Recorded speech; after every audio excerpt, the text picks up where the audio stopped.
Assalamu alaikum, this is anatomy and today we will study the cortical areas of brain और the functional areas of brain. ठीक है, और brain से हमारी मुराद है कि we will be discussing about cerebrum.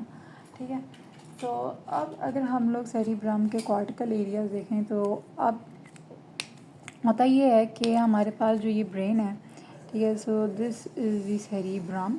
ठीक है, we will be dividing it into many areas. यहाँ पे हमारे पास नीचे सेरिबेलम होता है एंड ब्रेन स्टेम यहाँ से नीचे राइज करती है. ठीक है, अब ये सीन है कि हमारे पास जो ये हमने पहले इसको डिवाइड किया था सल्कसिस और गायरेसिस में. ठीक है, लेकिन अब उन सल्कसिस और गायरेसिस के अंदर भी ना हमारे पास सर्टेन एरियाज़ होते हैं जो कि आगे से फंक्शन परफॉर्म कर रहे होते हैं. ठीक है, फॉर एग्ज़ाम्पल ये हमने पढ़ा था, ये हमने बोला था कि this is the motor area. ठीक है, ये हमारे पास प्री सेंट्रल गायरस है, this is the post central gyrus. और पोस्ट सेंट्रल गायरस का हम लोग काफ़ी बार कह चुके हैं कि that is related to the sensory information. लेकिन हर सेंसरी सिर्फ ये सारा कलेक्टिवली सेंसरी है, लेकिन इतनी प्रिसाइज मूवमेंट होती है. There must be specific centres for each and every thing. लेकिन अब वो हम लोग स्पेसिफिसिटी में अगर हम लोग चले जाएं तो देयर आर मैनी सेंटर्स, हम लोग तो उनको डिस्कस भी नहीं कर सकते. So will be discussing a few of them. ठीक है, तो वो जो चंद एक हम लोग एरियाज डिस्कस करेंगे ना, that will be the functional areas of brain. ठीक है, so will be discussing one of them. सबसे पहले हम लोग आ जाते हैं फ्रंटल पे. ठीक है, so we will discussing about the pre frontal area. ठीक है, सेंट्रल सर्कस, ये सेंट्रल सर्कस था और इससे आगे का ये जो पार्ट है that is the pre central area. ठीक है, इसमें प्री सेंट्रल गायरस था. ठीक है, फिर superior frontal gyrus, middle frontal gyrus and the inferior frontal gyrus. ऐसे ही हमने इसको डिवाइड किया था. ठीक है, अब इसके अंदर जो फंक्शनल एरियाज़ है ना वो कुछ इस तरह हैं कि सो दिस इज़ दी, यहाँ पे हमारे पास एक एरिया 4 होता है. ठीक है, सो लेट मी जस्ट, ठीक है, यहाँ पे हमारे पास दिस इज़ एरिया 4. इसने भी जवाब दे दिया. ठीक है, तो दिस इज़ एरिया 4. ठीक है, इस एरिया 4 को हम कहते हैं प्राइमरी मोटर कॉर्टेक्स. ठीक है, so this is the primary motor cortex. इससे आगे हमारे पास यहाँ पे होगा, ठीक है, secondary motor cortex. Secondary motor cortex को हम प्री मोटर कॉर्टेक्स भी कहते हैं. This is area 6. I'll get into the detail, लेकिन just for the time being मैं आपको बता रही हूँ कि how things are working over here. ठीक है, फिर इसके बाद हमारे पास यहाँ पे एक एरिया होता है which is एरिया 8 और दो हमारे पास एरियाज़ यहाँ पे होते हैं. ठीक है, जिनको हम कहते हैं एरिया 44 एंड 45. सही है, तो ये हमारे पास एरियाज़ हैं ऑफ दी फ्रंटल लोब. अब ये एरियाज़ को मैंने नंबरिंग दी है. नंबरिंग क्यों दी है? क्योंकि नंबरिंग दे के, ठीक है, नंबरिंग जो होती है ना इसको it is upon the number of layers. ठीक है, अब हमें पता है कि जो सेरिब्रम है उसकी 6 लेयर्स होती हैं. ठीक है, तो अब अगर इस एरिया को हम लोगों ने कहा है कि ये 4 है, means it has only 4 of these layers. ठीक है, इसके अंदर कुछ लेयर्स मिसिंग हैं. इस एरिया में कुछ लेयर्स मिसिंग हैं, लेकिन इसको 6 दिया है तो हम लोगों ने इसको इसको 6 दिया तो मतलब कि इस एरिया में तमाम 6 लेयर्स मौजूद हैं. अब ऐसा तो नहीं है कि यहाँ पे 45 है तो मतलब कि यहाँ इस एरिया के अंदर 45 लेयर्स हैं. दैट डजंट एग्जिस्ट ना. तो ये बस एक सिस्टम है कि हम लोगों ने 4 और 6 दे दिया होता है तो फिर हम लोग कहते हैं कि ओके अब हम लोग इसके अंदर भी इतनी लेयर्स हैं but will name it, add up करके नंबर्स को फिर हम लोग उनको 44 दे देते हैं. ठीक है, तो it is a system of naming. इसको कहते भी थे, मुझे याद नहीं है,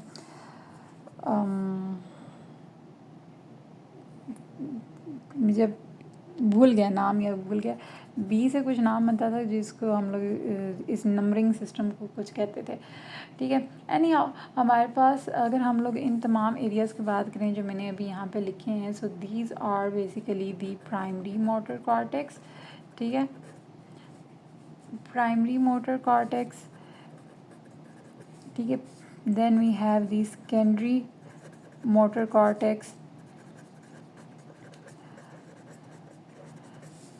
इस तरह आगे जो फर्दर है मैं आपको बताती हूँ। प्राइमरी मोटर कॉर्टेक्स और secondary motor cortex they are both responsible for the motor activity, ठीक है। अब इसकी मोटर एक्टिविटी में ये है कि obviously there is a difference. अब लोकेशन की बात करें तो मैंने बताया कि प्राइमरी मोटर कॉर्टेक्स जो है दैट इज़ एरिया नंबर 4, ठीक है, और secondary motor cortex is area number 6, सही है।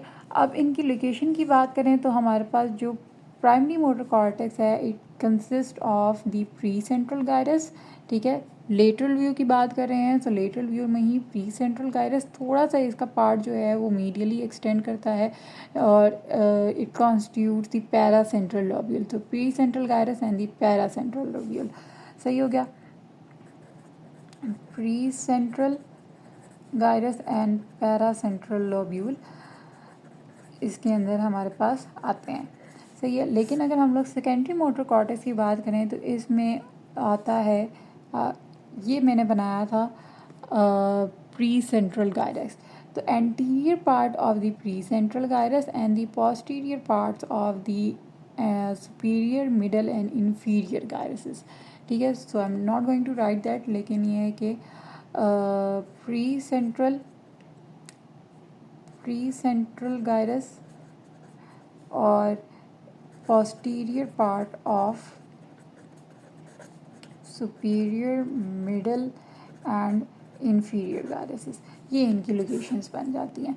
देन अगर हम लोग इसकी फंक्शन की बात करें तो प्राइमरी मोटर कॉर्टेक्स का फंक्शन ये होता है कि it controls voluntary activities of opposite half of body, ठीक है। तो अगर ये राइट साइड का हम लोग बात कर रहे हैं, this is the right hemisphere, तो लेफ़्ट साइड की बॉडी को कंट्रोल करेगा, ठीक है। लेफ़्ट साइड की बॉडी को भी कौन क्या कंट्रोल करेगा? It will control the movement of eyes, ठीक है। It will control the upper part of tongue, ठीक है।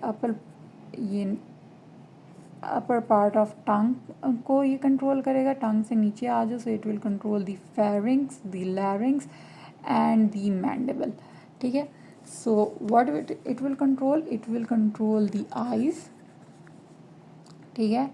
It will control eyes, it will control tongue, mandible, pharynx and लैरिंग्स, ठीक है। ये इन चीज़ों को कंट्रोल करेगा।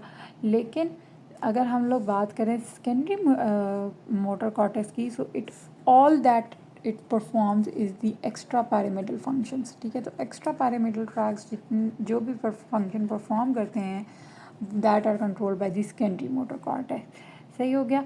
सो this is of area 4 and 6। इसके अलावा हमारे पास फ्रंटल लोब में हमारे और भी एरियाज होते हैं, ठीक है। दीज और फ्रंटल आई फील्ड होती है हमारे पास, ठीक है, which is area number 6 and 8, ठीक है। यहाँ पे होता है समवट, ठीक है, इसमें एरिया 6 का भी पार्ट आता है, 8 का भी पार्ट आता है। अब फ्रंटल आई फील्ड जो है इस लोकेशन की बात कर लें तो इसकी लोकेशन में हमारे पास आता है from the pre central gyrus to the posterior part of middle frontal gyrus, ठीक है। मिडल फ्रंटल गायरस है और प्री सेंट्रल गायरस के दरमियान में होता है, सही है। अब अगर इसके फंक्शन को देख लेना तो फ्रंटल आई फील्ड जो है वो horizontal movement of the eyes करवाती है। If you follow this pen, ठीक है, तो जो मूवमेंट आपकी आइज़ की हो रही है that movement is responsible due to the frontal eye field, ठीक है। So it control the horizontal movement of eyes, ठीक। इसके अलावा फिर हमारे पास होता है ब्रोकाज एरिया एंड हम एक और पढ़ेंगे Wernicke's area. These both are very important, ठीक है। Broca's area and Wernicke's area. Broca's area का जो एरिया है that is area number 44 and 45। अब इसका फंक्शन क्या है कि it is the motor speech area. इसको मोटर स्पीच एरिया भी कहते हैं, ठीक है। इसको मोटर स्पीच एरिया क्यों कहते हैं? Because it is responsible for the spoken words. अब मैं बोल रही हूँ, ठीक है, whatever I am being able to speak is because of this Broca's area, ठीक है। अगर मेरा ब्रोकाज एरिया काम ना कर रहा होता, खुदा ना खास्ता, ठीक है, तो मैं बोल ना पाती, ठीक है। I would have been able to form words in my head, ठीक है। मैं अपने दिमाग में जो कुछ बोलना चाहती हूँ वो कुछ सोच सकती कि मैंने इसको ये बोलना है। मैं आपको लिख के भी शायद बता जाती कि भाई मैंने ये बात बोलनी है, लेकिन I would not have been able to produce words, produce sound तो शायद ठीक, लेकिन ये है कि I would not have been able to articulate words to produce in speech. तो that is responsible only because if your Broca's areas is intact, ठीक है। और ऑब्वियसली जब आपका ब्रोकाज एरिया नहीं होता so you can't able to form words, you can't able to speak, so that is known as aphasia, ठीक है। Disease का अगर आप नाम पूछें, ठीक है, इसकी लीजन से जो डिजीज़ होती है that is known as the aphasia. अब अगर हम लोग आ जाएँ प्री फ्रंटल एरिया पे, ठीक है, now the only thing left is of this lobe is prefrontal area।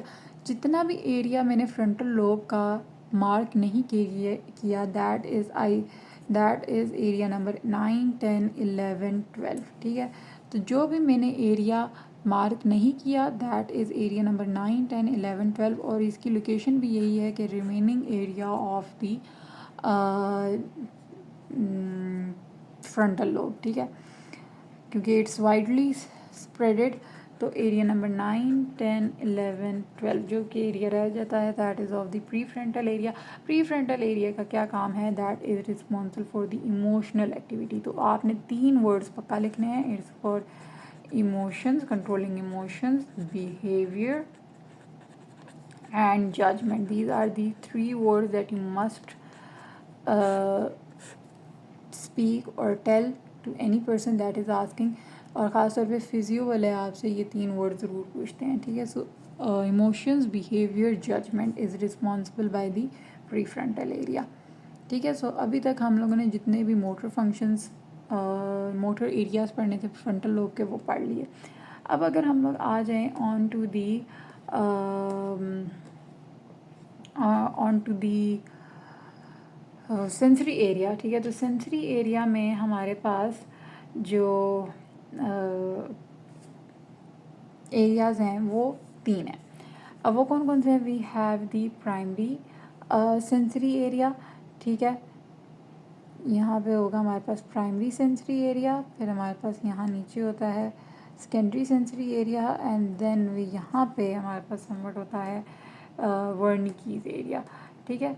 तो अगर हम लोग डिवाइड करें तो वी हैव 3, 1, फिर यहाँ पे हमारे पास होता है 2, ठीक है। सो दिस होल इज़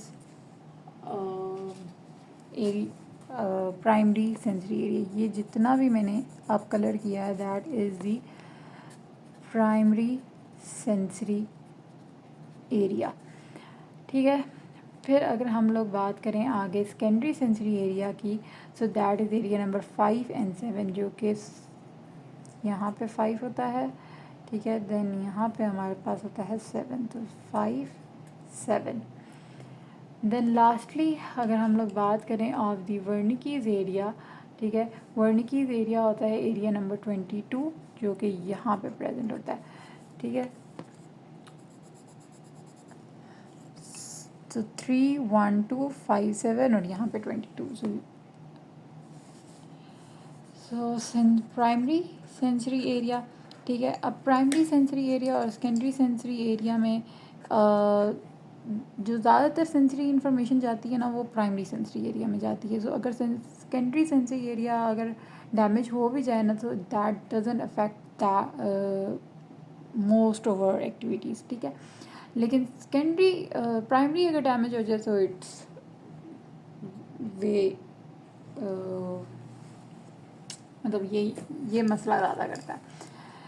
तो प्राइमरी सेंसरी एरिया जो है वो आपका क्या करेगा, it is for the perception of जितने भी आपके असेंडिंग ट्रैक्स हैं, मोस्टली जो हमारे पास असेंडिंग ट्रैक्स है वो इसी में आ रहे थे, ठीक है। So the perception of touch, अच्छा एरिया कौन सा था, ये 312, ये भी 312 ही है मोर लेस, ठीक है। Perception of touch, pain, temperature, proprioception, 2 point discrimination of the opposite side, ठीक है।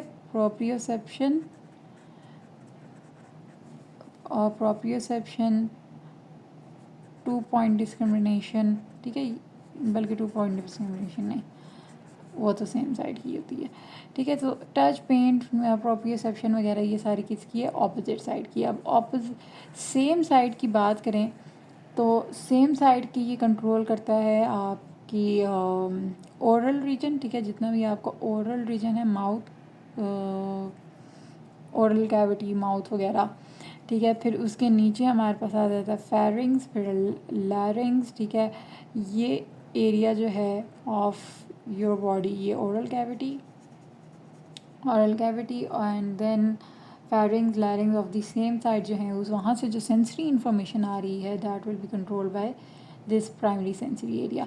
लेकिन ऑफ बोथ साइड्स पेरिनियम जो होती है, ठीक है, पेरिनियम का हमने पूरा अलग से वो पढ़ा था। तो perineum of both sides is controlled by primary sensory area. तो अगर यहाँ का राइट हाफ की बात कर रहे हैं तो वो लेफ़्ट साइड की भी पेरिनियम को कंट्रोल करेगा और राइट की भी कंट्रोल करेगा, ठीक है। इसी तरह लेफ़्ट का भी ओवरऑल कंट्रोल होता है। So in short primary sensory area आपकी कंट्रोल करता है touch, pain, temperature, proprioception of the opposite side. Same side की वो कंट्रोल करता है oral cavity, pharynx and larynx, और बोथ साइड्स की कंट्रोल करता है पेरिनियम, ठीक है। और जो सेकेंडरी सेंसरी एरिया है वो भी मोर और लेस हमारे पास यही फंक्शंस परफॉर्म करता है, ठीक है। कुछ सेंसेशंस जो होती हैं वो सेकेंडरी सेंसरी एरिया में आती हैं and then they pass on to the primary. कुछ होती हैं जो डायरेक्टली प्राइमरी में चली जाती हैं, सही है।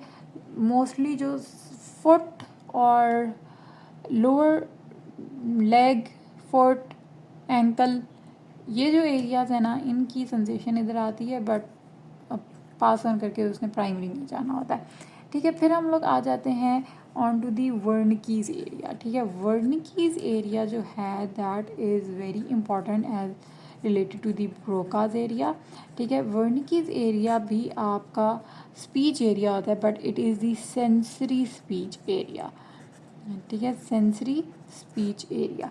अब इसमें ये होता है कि दैट कंट्रोल्स, ये भी आपकी स्पीच, सेंसरी स्पीच को कंट्रोल करेगा, ठीक है। लेकिन इसमें ये होता है कि लेट्स सपोज कोई बंदा आपको बोलता है, ठीक है, लाइक मैं एज अ डॉक्टर अगर किसी को एग्जामिन करूँ, so I am telling asking her कि व्हाट्स योर नेम, ठीक है। मैं उस बंदी से पूछती हूँ कि भाई तुम्हारा नाम क्या है। वो आगे से मुझे कह रही है कि मैं इस्लामाबाद में रहती हूँ। फिर मैं उससे पूछती हूँ कि मैंने इस्लामाबाद का तो पूछा नहीं, अच्छा चलो इस्लामाबाद में तुम्हें क्या पसंद है। तो वो कहते हैं मैं खाने में कढ़ाई पसंद करती हूँ, ठीक है। तो मैं इससे बात क्या साबित होती है कि मैं जिस बंदी से पूछ रही हूँ उसको ये बात समझ नहीं आ रही, she is not able to interpret what I am saying.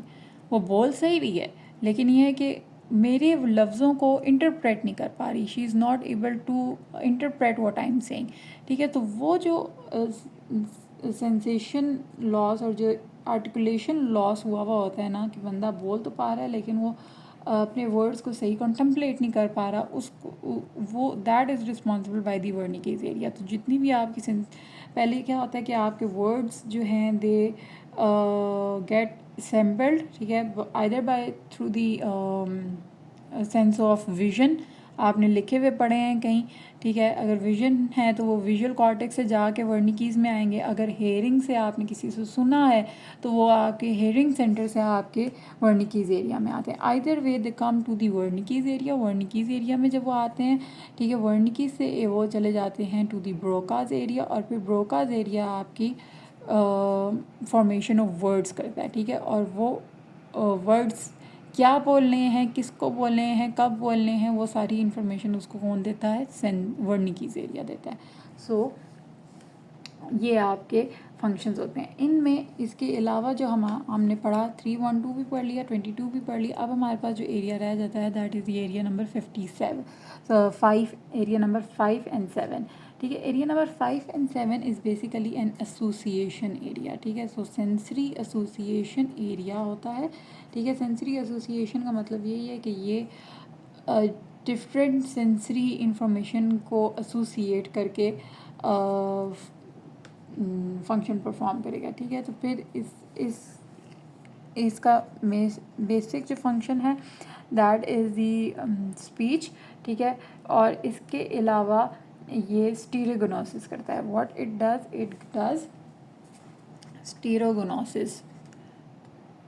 स्टीरियोगोनोसिस क्या होता है कि आप अगर अपनी आंखें बंद करें, सो अगर मैं आपसे बोलूँ कि आप अपनी आंखें बंद करें and then I give you this pen, ठीक है। सो आप अपनी आंखें बंद करने के बावजूद you will be able to identify कि मैंने आपको आइदर एक पेन दिया है, वो मार्कर दिया है। मार्कर पेन अगर आप ना भी आइडेंटिफाई करें, you will be able to identify कि दैट इज़ अ पेन, ठीक है। अगर मैं आपको रबड़ दूंगी या मैं आपको शार्पनर दूंगी, so you will be able to identify कि भाई मुझे क्या चीज़ पकड़ाई गई है, ठीक है, even though your eyes are close, ठीक है। तो that ability to identify any object by using its shape, texture and without using your vision, ठीक है, that ability is known as stereognosis. तो उसमें हो यही रहा होता है कि you are using your sense of vision, your tactile sense, your hearing sense, you're using the texture of that object to और फिर उस तमाम इंफॉर्मेशन को आप आर्टिकुलेट करते हैं and then you are able to come up with an answer कि भाई आइदर ये पेन है, बुक है, ये क्या है, ठीक है। So that is stereognosis. और अगर कोई बंदा ऐसा नहीं कर पाता तो उसको हम कहते हैं कि that person has a stereognosis. सही हो गया।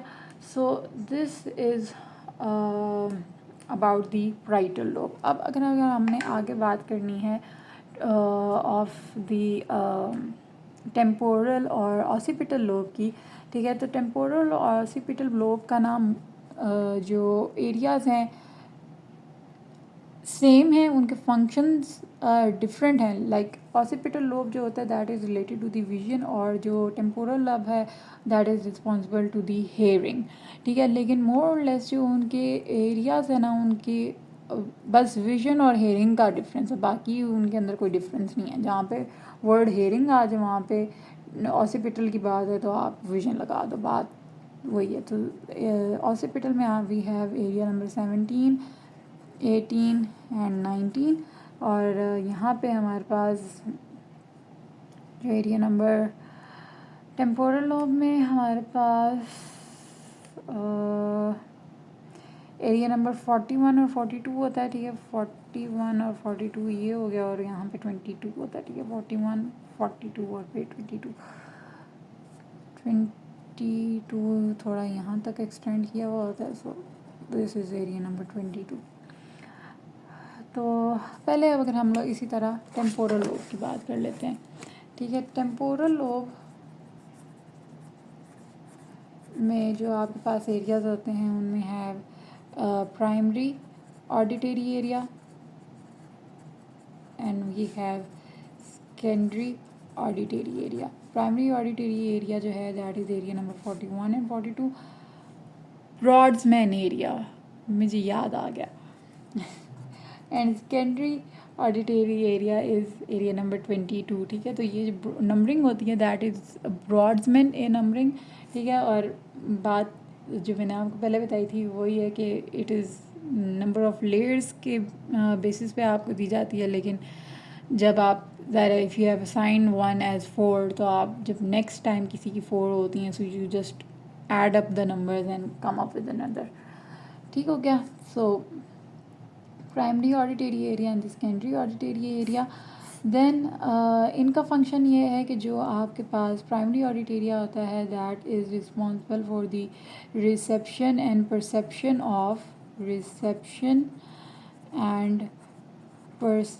Of auditory impressions.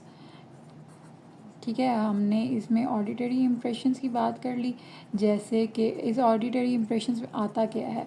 You have impressions of loudness, quality, ठीक है, and pitch. So reception and perception of the auditory impressions like loudness, quality and pitch, और जो secondary auditory area है, that is relation of, वो correlate करता है इस auditory impressions को to the past memory। और फिर आपको जैसे अब let's suppose कोई बंदा आपको फ़ोन पे बोलता है, यानी अननोन नंबर से आपको कॉल आती है, but as soon as you pick up the phone आपको अंदाज़ा होता है कि ऑल्दो कि ये नंबर अननोन है, द पर्सन जो बोल रहा है ये ही सीम्स फेमिलियर। ठीक है, आपको फिर उससे थोड़ी देर बात करके याद आता है कि ओ आपकी आवाज़ तो फ़लाने से मिलती है, आपकी आवाज़ तो फ़लाने से मिलती है।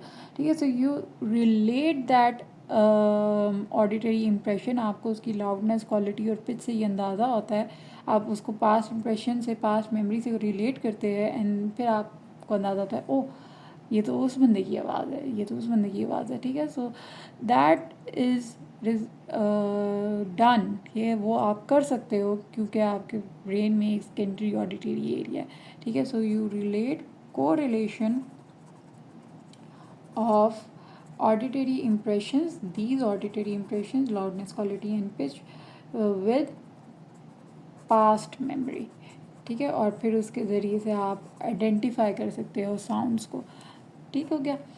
सो ये टेम्पोरल लोब की बात आ गई। अब अगर हम लोग प्राइटल लोब की, ऑसिपिटल लोब की बात करें, तो ऑसिपिटल लोब में भी यही चीज़ें हैं, जस्ट कि हमारे पास उसमें एक प्राइमरी विजुअल एरिया होता है, ठीक है, और सेकेंडरी विजुअल एरिया होता है। जो प्राइमरी विजुअल एरिया होता है दैट इज़ एरिया नंबर 17। यहाँ पे हमारे पास 19 एंड 18 आ जाता है। जो प्राइमरी विजुअल एरिया होता है that is responsible for the reception and perception of visual impressions. अब विजुअल इम्प्रेशन में obviously loudness, quality and pitch तो नहीं आएगा, उसमें आएगा टेक्सचर, शेप, कलर। ठीक है, so we have texture, shape and colour. ठीक है, ये सब चीज़ें उसमें आ जाएंगी, और कलर साइज़ भी। ठीक है, और सेकेंडरी जो है वो इन्हीं तमाम विजुअल इम्प्रेशंस को कोरिलेट करेगा विद द पास्ट मेमोरी। तो आप जिसकी वजह से आप आइडेंटिफाई कर सकते हो कि भाई ये जो चीज़ है वो क्या है। ठीक है, सो टेम्पोरल लोब और ऑडिटरी ऑसिपिटल लोब में बस यही चीज़ है, विजुअल और ऑडिटरी का इफेक्ट है, फ़र्क है। So it's area 17, 19 and 18। इसके अलावा हमारे पास एक एरिया होता है दैट इज़ नॉट इतना इम्पॉर्टेंट नहीं है, लेकिन इसका लिखा हुआ है ज़िक्र में, that is occipital I field. ठीक है, अब ये ऑसिपिटल आई फील्ड जो होती है ये सेकेंडरी विजुअल एरिया का ही पार्ट है। ये conjugate movement of the eyes करवाती है। ठीक है, और opposite side of the body को की आइज़, लाइक अगर राइट हेमिस्फीयर है that will control the eyes of the left side. ठीक है, so movement of the eyes को कंट्रोल करवा रही है। So this was all of the parietal areas that you need to know. ये वाली मोर और लेस, ये मैंने बड़ी गंदी सी डायग्राम बनाई है, लेकिन इसकी कोई अच्छी सी डायग्राम अगर आपको आती है और इफ़ यू कैन फाइंड, तो ये वाली डायग्राम इम्पॉर्टेंट है, आपको बनाने के लिए आ जाती है पेपर में। और फंक्शंस थोड़े बहुत है, आपको पता हो कि क्या क्या फंक्शंस हैं। So this was all that you needed to know, and I hope you understood it, and if you have any questions do let me know in the comment section below. Thank you. Allah Hafiz. Bye bye.